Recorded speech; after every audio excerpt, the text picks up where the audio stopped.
Hello বন্ধুরা, তোমার সকলকে স্বাগতম তোমাদেরই চ্যানেল ডাব্লিউবি প্রাইভেট টিউশনে।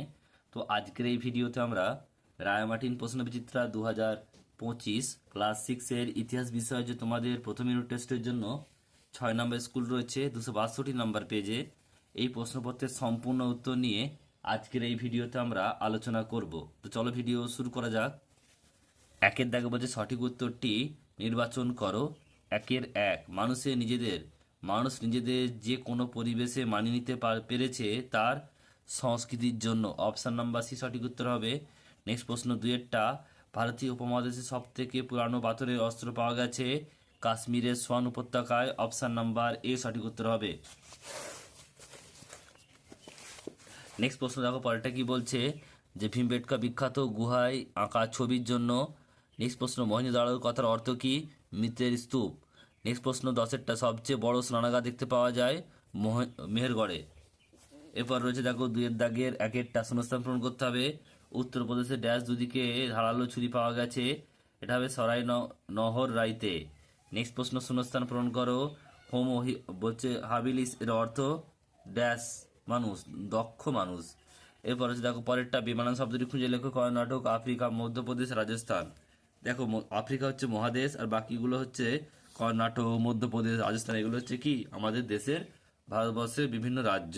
তাই এটা কর্ণাটকটা হবে, সরি আফ্রিকাটা হবে বেমানান শব্দ। নেক্সট হচ্ছে পরেরটা আদিম মানুষের প্রথম ও সর্বশেষ গৃহপালিত পশুর নাম কি? সর্বপ্রথম হচ্ছে কুকুর আর সর্বশেষ হচ্ছে ঘোড়া। আর বলছি এফ কাদের বলা হয়, এটা তোমাদের আগের যে সেট রয়েছে সেট 5 নম্বর সেটে রয়েছে যে এফ কাদের বলে, দেখে নেবে। উত্তরটা আমি দেখিয়েছিলাম, এখানে দেখো প্রশ্ন রয়েছে এফ কাকে বলে। এফ কাকে বলে 5 নম্বর সেট, এটা দেখে নিও, আগের এতে পিডিএফ আছে, ওখানে দেখে নিও। নেক্সট প্রশ্ন বলছে আলতামিরা গুহা কোথায় অবস্থিত? বলছে ইউরোপের স্পেন দেশে। নেক্সট প্রশ্ন বলছে দাবানল কি? এটাও দেখো তোমাদের 5 নম্বর স্কুলে রয়েছে দাবানল কি। দেখো এখানে রয়েছে দাবানল কি, এটা সেটা দেখে নিও একটু পিডিএফটা। আর যারা এই ভিডিওর পিডিএফ পেতে চাও তারা তো অবশ্যই আমাদের যে টেলিগ্রাম চ্যানেল রয়েছে সেখানে জয়েন হয়ে যেও, ওখানে তোমরা বিনামূল্যে পিডিএফ পেয়ে যাবে। নেক্সট দেখো পরের প্রশ্ন কি বলছে, মেহেরগড় সভ্যতার অন্যতম বৈশিষ্ট্য কি? এটা হচ্ছে কৃষি কেন্দ্রিক। আর পরেরটা বলছে যে কোন সভ্যতার সূক্ষ্ম ওজন মাপার বাটখারা প্রচলন ছিল? হরপ্পা সভ্যতার।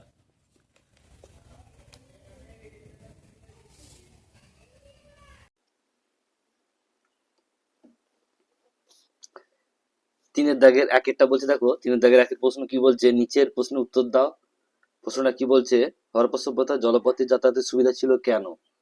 তো উত্তরটা দেখে রাখা রয়েছে। উত্তর, হরপ্পা সভ্যতা যাতায়াত ও ব্যবসা বাণিজ্য অনেকটা জলপথের উপর নির্ভর করতো। হরপ্পা সভ্যতার পালতোলা নৌকা ছিল।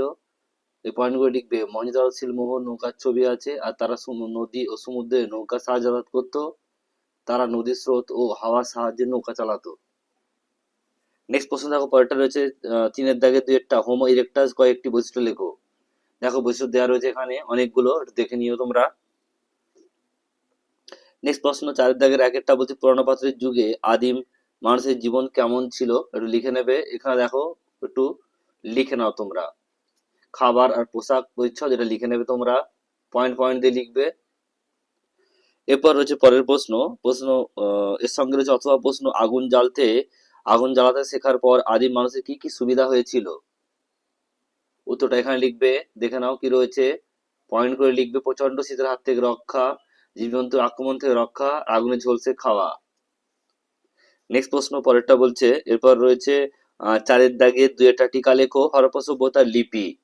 হরপ্পা সভ্যতার লিপি তোমাদের টেক্সট বই থেকে নেওয়া, এটা উত্তরটা একটু দেখে নাও।